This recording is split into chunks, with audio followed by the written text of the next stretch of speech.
빌라하고 오피스텔인데요. 소형 아파트가 많은 지역의 오피스텔은 가격 경쟁력이 떨어진다. 왜 그럴까요? 오피스텔은 관리비가 비싸요. 관리비가. 그래서 소형 아파트가 있으면 소형 아파트를 가죠. 평수도 넓고 같은 값이면. 자, 오래된 빌라는 재개발 투자로 들어가는 거고요. 신축 빌라는 수익형으로 들어가는 거고. 같은 투자 금액 대비 아파트보다 빌라 수익률이 당연히 높겠죠. 아파트는 수익형 부동산은 아니에요. 아파트 수익률을 따지면 2%대 아마 나올 거예요. 그래서 그거를 아파트를 수익형 부동산이다라고 표현하기 힘들고, 아파트는 결국은 시간이 지나서 차익형으로 투자를 하는 게 맞는 거예요. 그래서 안전하니까, 현금성이 좀 강하니까 많은 분들이 아파트에 투자를 해서 월세를 받겠다라고 얘기를 하는데, 목적이 조금 다른 거죠. 아파트에 투자를 할 것 같으면 차익형으로 투자를 하시는 거고, 오피스텔은 차익형 투자보다는 수익형 투자에 적합하다. 오피스텔 가격 안 오르시는 건 아시죠? 오피스텔 분양은 되도록이면 다 완성이 되고 임차가 맞춰진 거를 그냥 돈 주고 사시면 돼요. 보통 짓는데 한 30개월 정도 걸리는데, 그거 1,000만 원, 2,000만 원 돈 넣어놓고 있다가 나중에 입주할 때 잔금 치고 들어가서 세 맞추려면 그게 뭐 500세대, 1000세대 세 맞춰야 되니까 만만치 않은 거지. 그래서 걔네들은 보통 6% 수익률 아직도 얘기해요. 5%, 6%. 뭐 자기네들 그 분양가 대비해서 절대 못 맞추죠. 1000에 60 뭐 이러면 입주할 때 되면 500에 40? 그 정도 맞죠. 3%대 나와요. 3점 몇 %대. 그래서 오피스텔 투자는 조금 신중하게, 역세권을 끼고 호재가 있는 지역에 완전히 그냥 특 A급 상권 이런데, 아니면 다 지어놨어. 그리고 월세가 맞춰져 있어. 그런 데 가서 사시는 게 나아요. 자, 가치 투자인데, 재개발 지역 투자는 타이밍이 중요하다. 재개발이나 재건축이나 같은 얘기인데요. 소문에 움직이지 말고 사업 시행인가 전후에 움직여라. 예전처럼 재개발이나 재건축이 정보들이 이제 다 노출이 돼 있어서, 예전에는 어디가 호재가 있다더라 이렇게 해서 투자를 들어가는데, 이제 그런 얘기 나오면 10년이야. 10년 후에 얼마를 벌지도 몰라. 그래서 그렇게 지금은 투자를 하시면 안 되고요. 사업 시행 인가라는 게 뭐냐면, 정부에서, 지자체에서 이제 건축 허가를 해도 돼라고 허가를 내준 거예요. 그러면 사업 시행 인가가 나면 이제는 물러설 수가 없어. 그때부터는 시간 싸움인 거야. 2년 안에 1년 반 안에 관리처분 들어가서, 관리처분 들어가면 6개월 안에 이주 다 해놓고 30개월 안에 건물을 지어야 되는 거야. 그러면 사업 시행 인가 나면 빠르면 5년 안에 입주를 하는 거예요.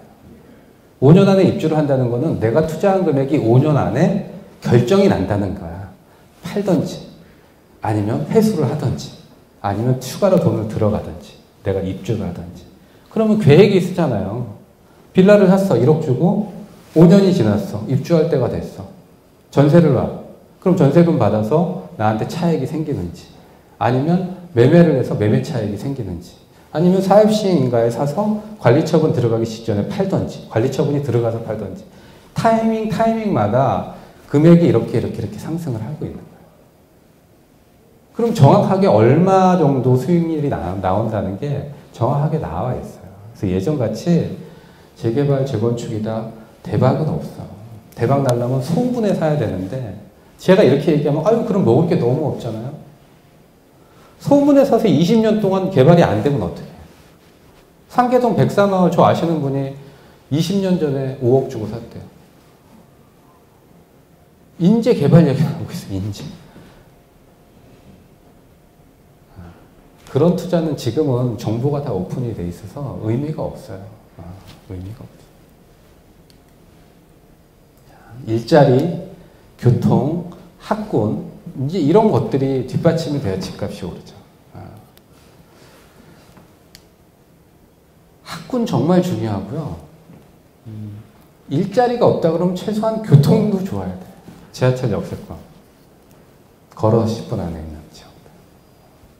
걸어서 10분 안에 있는 지역에 사시지 않은 분들은 내려서 마을버스 타고 들어가는데 아유 되게 교통 편해요. 지하철에서 마을버스 한번 타고 15분 가면 돼요. 이렇게 말씀하시잖아요. 근데 지하철 내려서 5분에 있는 분들은 생각이 다르지. 예.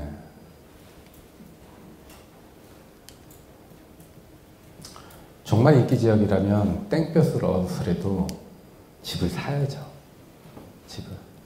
집은 무리해서 사는 게 맞는 것 같아요. 근데 인기 지역이어야 되는 거야. 땡볕을 얻으면 내가 이자를 내야 되는데 그 이자를 내가 감당하고 적금 분다고 생각을 하는 거죠. 5년 동안. 적금을 부어서 집값이 올라야 내가 투자 수익을 얻는 거지. 땡볕을 얻어서 샀는데 인기 지역이 아니야. 집값이 안 올라. 집값이 안 오르는 지역은 인프라도 안 좋고 뭐 어떤 기반 시설도 안 좋다는 얘기잖아요. 그런데 가서 내가 월세 살고 있는 거야 결국은. 왜 그래 그러면? 그 월세 갖고 좋은 지역 가서 살지.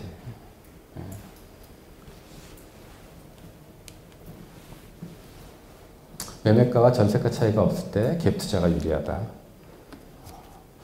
별로 저는 권장하고 싶지는 않습니다. 그냥 이론이니까 말씀을 드리는 거고. 자, 결국 이제 소형 가구가 증가하고 있죠. 1, 2인 가구들이 점점 늘어나고 있고. 예를 들어 진짜 통일이 된다 그러면 1, 2인 가구 수는 점점 더 늘어나지 않을까요? 뉴욕 같은 데 월세 하나 한 달에 1,500불, 2,000불 그냥 방 하나에 우리 영화 보면 찌그적 되는 그런 침대 하나에 화장실 하나 있는 방들 그게 한 1,500불 정도 한대요. 우리나라는 그래도 아직까지 월세 원룸이면 싸면 40만 원, 비싸면 한 6, 70만 원 뭐 이 정도 선인데.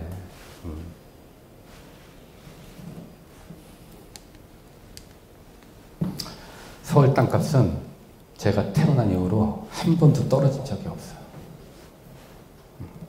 한 번도 떨어진 적이 없어요. 그래서 지금도 늦지 않은 거죠. 부동산 투자는. 지금도. 매도할 때도 투자가 필요하다. 집을 매도할 때는 도배를 할 수 있으면 좋고 짐이 있으니까 도배는 못 하잖아요. 대신 형광등 이런 것들 기본적으로 좀 투자를 해서 빨리 나가게끔 해줘야 되는 게 좋은 거예요. 그래서 매도할 때도 투자가 필요하다. 조명도 좀 바꾸고 집에다가 어떤 화분이나 조화 같은 것도 좀 놔서 분위기도 좀 화사하게 만들고 커튼 같은 것도 좀 해서 놓고 그러면 금방 나가요. 그리고 매도할 때 제일 빠른 방법 부동산에 가서 복비를 많이 주겠다고 얘기하면 돼요. 그게 제일 빨라. 그게 제일 빨라. 지하철 9호선 그리고 9호선 연장하는 지역들 그리고 7호선은 상대적으로 조금 저평가되어 있는 것 같아요. 여기 강남에서 건대 지나서 저쪽도 마찬가지고 7호선 이쪽 지금 가산 디지털 넘어오는 라인도 마찬가지고 강남으로 지나다니는 지하철역들은 여러분들이 좀 관심을 가지고 지켜보셔야 돼요. 부동산 투자는 결국은 타이밍 싸움.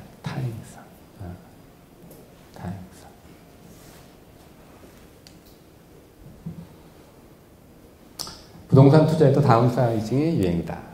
집 줄여서 그 비용 가지고 투자하라는 얘기예요.